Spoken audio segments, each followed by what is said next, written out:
Salam alaikum. I've decided I'm going to be extremely unfiltered for this video. So I'm not holding anything back, and if people get offended, well, that's fine. I'm already shadow banned. There's nothing you can do. What I want to talk about is sexual repression. But I'm going to start off by talking about deep psychology. Why does the Western world not care about religion? This might seem like a trivial question, but it's actually very unusual. Every single country in the past had some form of a religion. It's the first time they're able to live in this atheist world. But for some reason, they are excelling very strongly in many different areas. And honestly, there's a lot of ways in which they are better than Muslims. And when anybody brings up this topic, everybody starts saying, "Oh, you're a kuffar, you talking trash about Islam, blah, blah, blah." And this is why we never improve. The thing is, Islam is Islam, but most Muslims are interpreting it the wrong way. The culture interprets it the wrong way, and it does so in a way that stops people from being authentic. So that's what I'm going to uncover, and hopefully by the end of this, you will be able to get out of this trap that you've 100% been put into at some point. When religion disappeared from the West, there are two extremely smart thinkers came up with a new ideology, a new way of living. That was Sigmund Freud and Carl Jung. People underestimate how much of an impact these two people have on the Western world. Their ideas is what differentiates them, the Westerners, from the rest of the world. The main idea of Sigmund Freud was living to your authentic self. He said that all the problems you have actually stem from memories, ideas, parts of yourself that you haven't integrated into society and that you are repressing in order to fit into the society. The two primal emotions and parts of you that you are repressing, this is what Sigmund Freud said, are anger and sexual repression. And he said that every problem that people have usually stems from these two things because they buried that so deeply that it comes out in some other ways. Now let's relate it back to our lives, because Muslims are more sexually repressed than any other human being. You know why? Because our parents are retarded. That was a bit harsh, but I just had to get that out. What they've done is instead of addressing the problem of sexuality, they decided to pretend that it's not there, because they think that if you don't tell the kids, you don't tell anyone about it, they will just never know about it until it's time.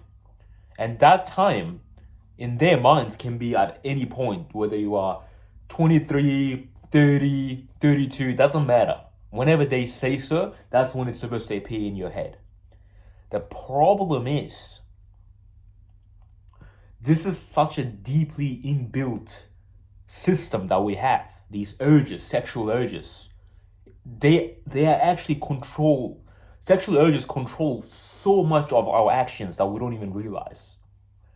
And this is why it's so dangerous to repress it, because it gets dark and twisted and it comes out in some really weird ways. You might be a loser in your life and you may not even realize that the reason you are a loser, the reason you lack confidence, the reason you can't take control of your life is because you've been repressed sexually.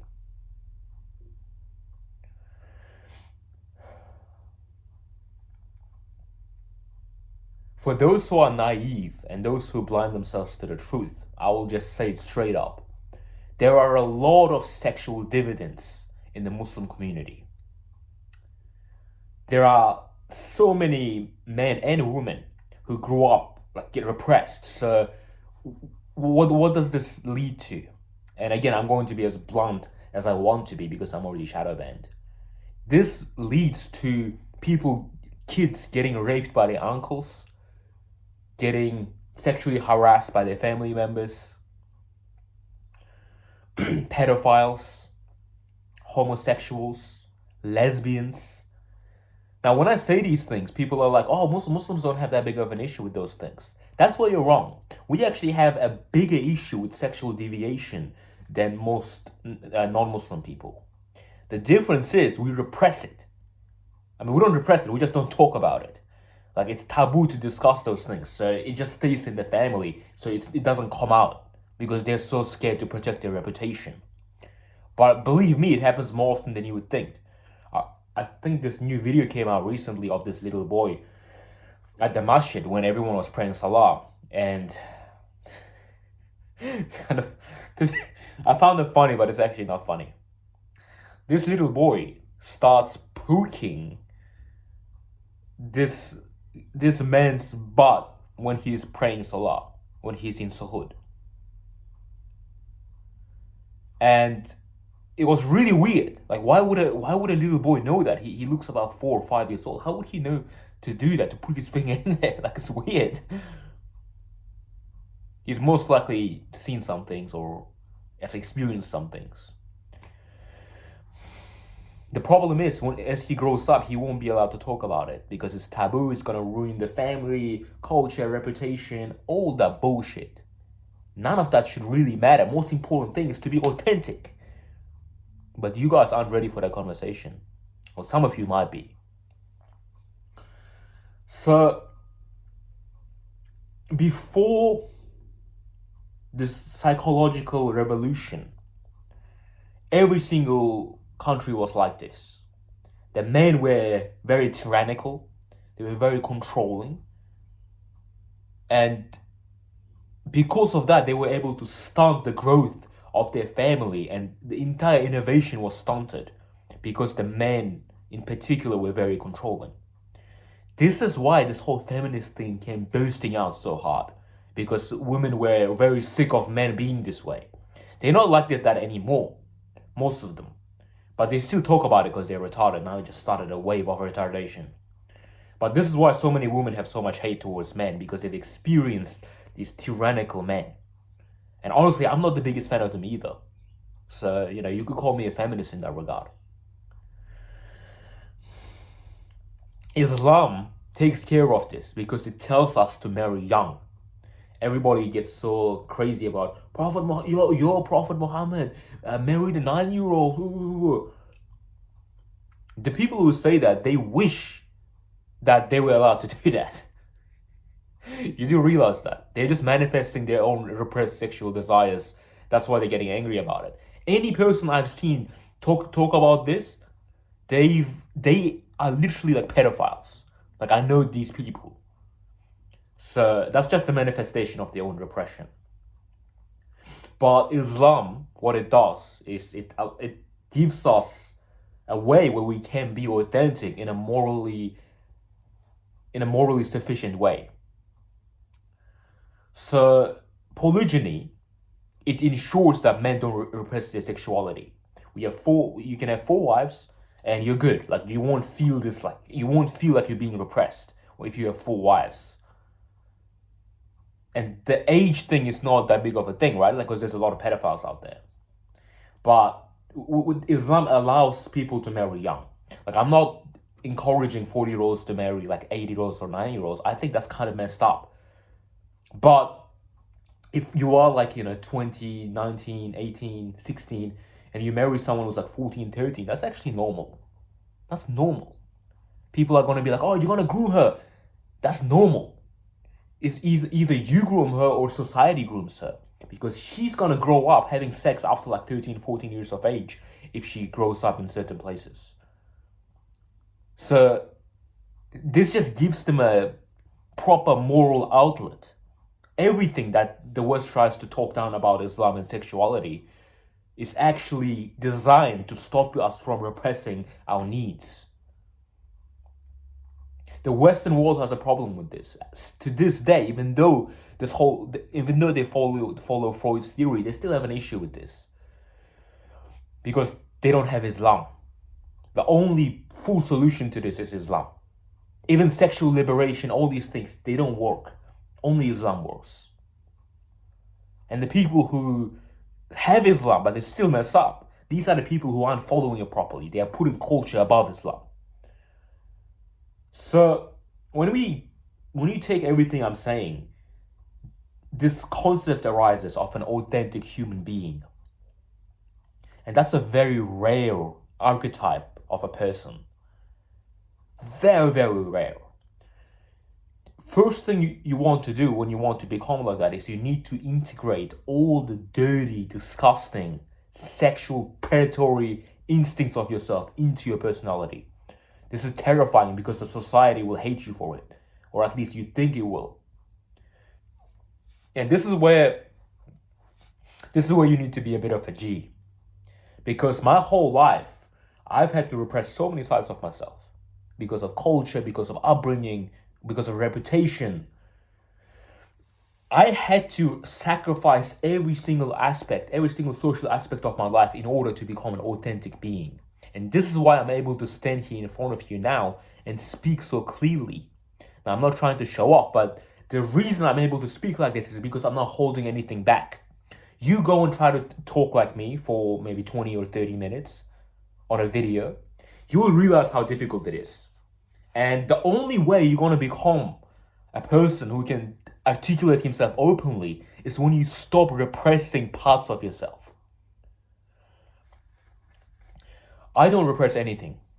I don't repress my sexual parts. I don't repress my anger. I don't repress my, instincts to manipulate, dark psychology. I don't care. I'm open about it. And this is why people really like influencers like me.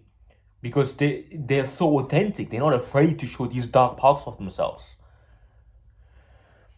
But then you have other people who are commenting, like self-righteous people. That's haram, that's so morally wrong, feminism. These are the people who are repressing those parts of themselves really hard. So it's manifesting in form of those comments. But that's a whole separate story.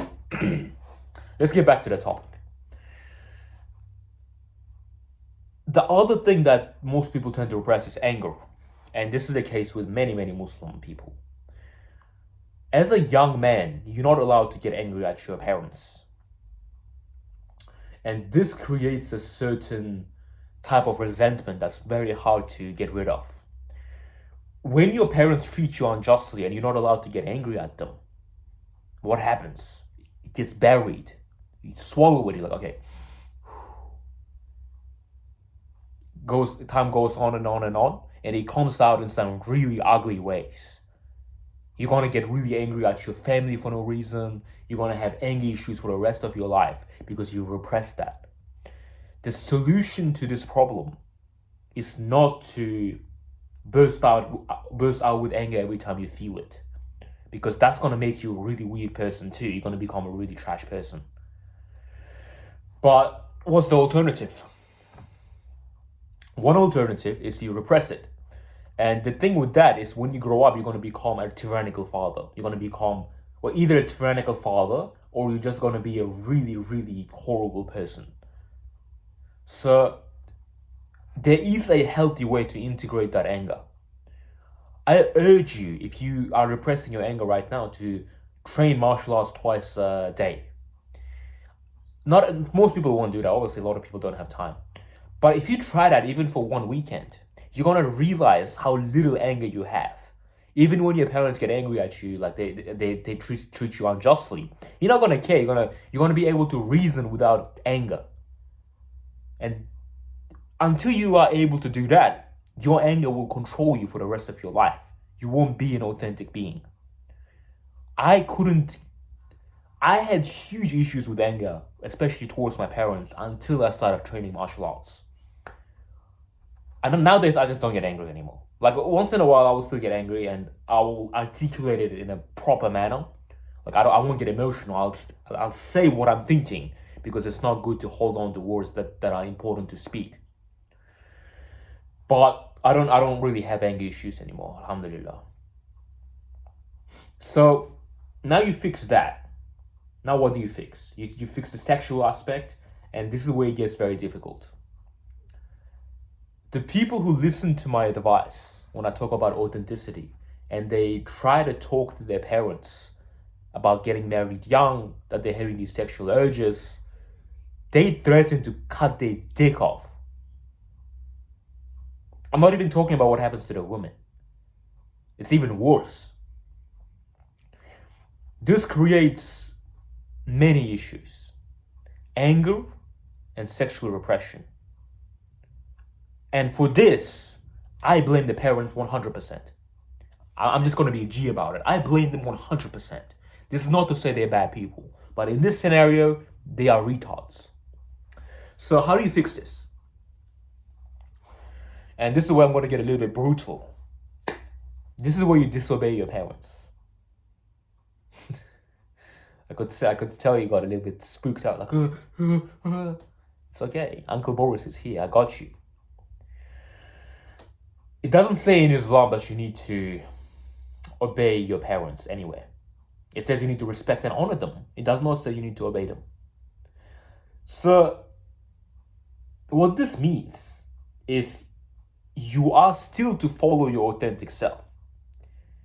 You just need to respect and honor them, and you can't get angry at them, and you can't treat them like garbage. What you're gonna do, when you get the chance, you're just gonna marry a woman. That's the first option. If you find a girl that you're interested in, and say you've been talking to her on Instagram, say you've been like flirting around, 9 times out of 10, that's gonna turn into zina. So instead of allowing that to happen, like it happens to 99% of Muslims, you're just gonna marry her. I don't care if you are 17, 18, whatever actually not even the legal system. You just go and do a nikah at the mosque. You go and talk to the imam in the mosque, and you get them to do a nikah for you. And you tell them that you fear committing zina, and that will make him go for it. Trust me. If it doesn't work, go to a few different masjids. There are no consequences.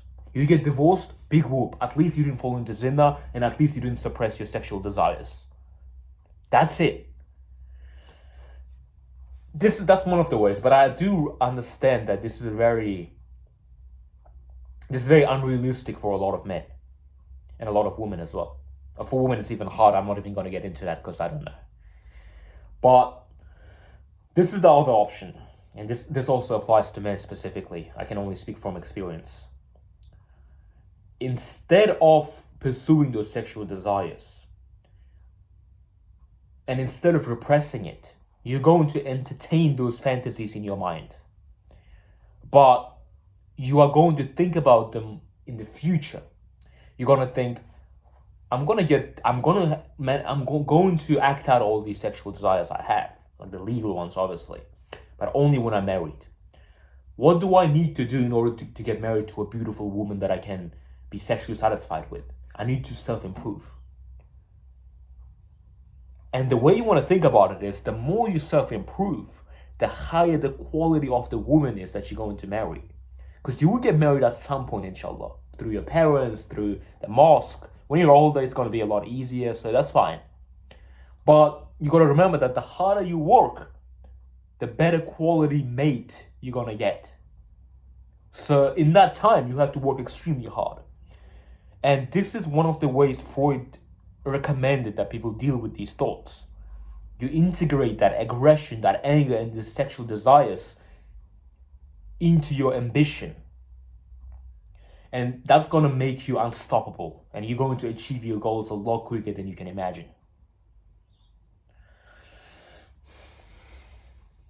Once you get those two things, there's still going to be other things, because Muslims are still extremely repressed in so many other ways. Pretty much in every way. Every way.